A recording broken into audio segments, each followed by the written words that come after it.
Process and system. একজন managing director একদিন ফ্যাক্টরির বিকালে টিফিনের সময় উনি রাউন্ডে বেরিয়েছেন। উনি যখন সিঁড়ি দিয়ে নামছেন, কোথাও কলার চোচা, কোথাও পলিথিন, কোথাও কিছু। উনি নামতে নামতে ৬-৭ জনের আইডি কার্ডটা ভদ্রভাবেই আইডি কার্ডটা থেকে আইডি নাম্বারটা উনি নোট করে নিয়েছিলেন। উনি অফিসে ফিরে আসেন।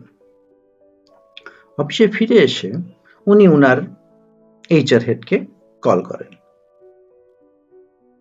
এইচআর হেড যথারীতি চলে আসেন।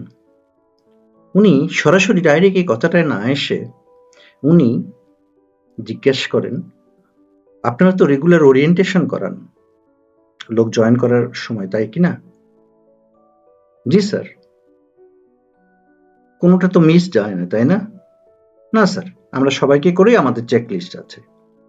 ওকে, তাহলে আপনি এখানে থেকে একটু ফোন করে আপনি ডিপার্টমেন্টে বলেন যে গত ৬ মাসে যারা জয়েন করেছে তাদের চেক লিস্ট যেটা আছে সেটা যাতে নিয়ে আসে। সেটি আনা হলো। এখন উনি বললেন যে এই ৬টি আইডি নাম্বার এর যে ওরিয়েন্টেশন করানো হয়েছে, সেই ওরিয়েন্টেশন যে করিয়েছেন সে ডকুমেন্টটা একটু বের করেন। বিধি বাম।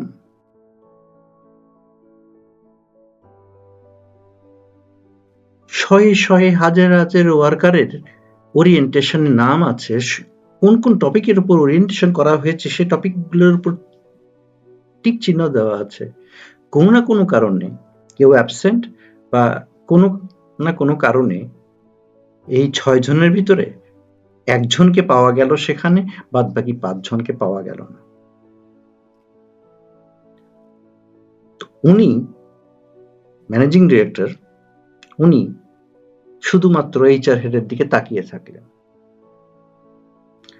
এইচআর হেড যথেষ্ট মেধাবী, উনি এটা নিয়ে কোনো তর্ক করেননি। উনি ক্ষণিকের ভিতরে ভেবে ফেলেছেন যে গ্যাপটা কোথায় হতে পারে। উনি সদয় বললেন, এই জিনিসটা ভবিষ্যতে আর হবে না। আমি আমার গ্যাপটা বুঝতে পেরেছি যে হয়তো কোনো না কোনো কারণে অ্যাবসেন্ট বা কোনো কারণে এরা বাদ পড়ে গেছে। হ্যাঁ, এরা বাদ পড়ে গেছে, কিন্তু এরাই এই ধরনের কাজ ফ্যাক্টরিতে করছে, সুতরাং এদের দেখা দেখি এর পরের যারা জয়েন করছে তারাও করছে, সুতরাং সূত্রপাত তো এভাবেই হয়। সুতরাং আপনাদের চেকলিস্টে অবশ্যই একটা পয়েন্ট ইনক্লুড করেন যে সবসময় চেকলিস্টে থাকবে যে অ্যাবসেন্ট কেউ আছে কিনা আগের ব্যাচে, তাদের খুঁজে বের করে সেটাতে ইনক্লুড করতে হবে। আর আপনারা এক্সেলে ইজিলি এটা করতে পারবেন। Sure sir. এই ঘটনাটা এখানেই শেষ। শিক্ষণীয় বিষয় হলো ম্যানেজিং ডিরেক্টর প্রসেস ওরিয়েন্টেড। উনি অনেক ধমক দিতে পারতেন, ওয়ার্কারদের সাথে অনেক কিছু ধমক দিতে পারতেন, এইচআর হেডকে অনেক কিছু বলতে পারতেন না, শুধুমাত্র এইচআর হেডকে উনি সিস্টেম উইল ওয়ার্ক এই জিনিসটাই লেসনটা দিয়ে দিলেন, যা এই এইচআর হেড কখনো কি ভুলে যাবে? কখনোই ভুলবে না।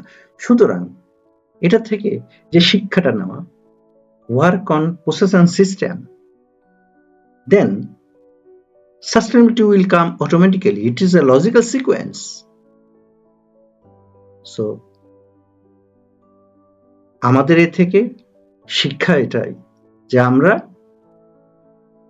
প্রসেসের উপর নজর রাখবো, ফোকাস রাখবো এবং প্রসেস সিস্টেম দ্বারা বেঁধে ফেলবো যাতে সাস্টেন করানো যায়। ধন্যবাদ সবাইকে।